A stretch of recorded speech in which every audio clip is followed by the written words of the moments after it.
জানো ছুটির সময় ভ্রমণ করার মাত্র দুটি উপায় আছে। চলো ঝু, তাড়াতাড়ি করো। দাঁড়াও, খালি পায়ে নিচে যেও না। কি হয়েছে? বালু তো নরম আর পায়ে লেগেও থাকে না। তুমি কি এত অসাবধানতা হওয়া বন্ধ করতে পারো না? ওই ছেলেগুলোর দিকে তাকাও, তারা খুব গোপনে কিছু করছে। এটা খুব অদ্ভুত। তারা তো শুধু বালুতে খেলছে।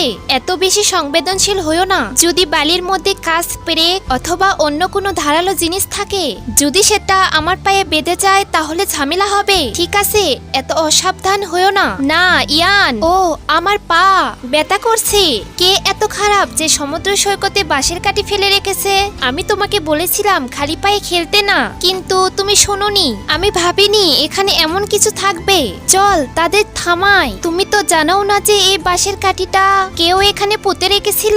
যদি এতে HIV থাকে তাহলে তোমার সংক্রমণের ঝুঁকি খুব বেশি। আমি তো এটা ধরিনি। আমি ইতিমধ্যেই পুলিশকে ফোন করেছি।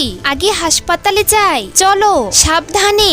ভাগ্য ভালো তুমি সময় মতো এসেছো। এটি অজানা বস্তু দ্বারা আঘাত পাওয়া একটি ঘটনা। দূষিত হওয়ার ঝুঁকি অনেক বেশি। একবার সংক্রমিত হলে এর পরিণতি কল্পনাতীত। ভালোভাবে বিশ্রাম নিন। ধন্যবাদ ডাক্তার। এটা আমার দোষ। তোমার কথা না শুনে উচিত হয়নি। আসলে শুধু সমুদ্র সৈকতে নয়, আরো অনেক জায়গায় আছে যেখানে অদৃশ্য বিপদ লুকিয়ে থাকে। আর কি কি জায়গা?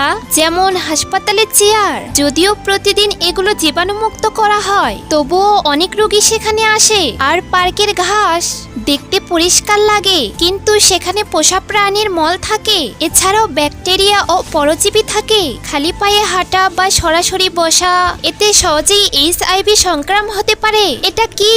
ওহ ইস, তাড়াতাড়ি করো।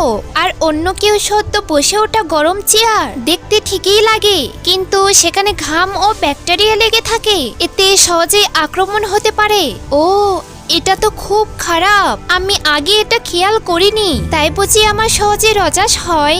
তাই সঙ্গে অ্যালকোহল ওয়াইপস রাখা ভালো। জনসাধারণের আসনে বসার আগে অ্যালকোহল ওয়াইপস দিয়ে হাত মুছে নিন। আমার সঙ্গে আবার হাসপাতালে চলো। কেন শুধু আমাকে এটা করতে হবে? তাই যখন তুমি অদ্ভুত আচরণ করার মানুষ দেখবে অথবা জনসাধারণের স্থানে অস্বাভাবিক কোনো বস্তু দেখবে, তখন অবশ্যই সেগুলো থেকে দূরে থাকবে। ধন্যবাদ জু। তুমি না বললে আমি এটা জানতেই পারতাম না। কোনো সমস্যা নেই।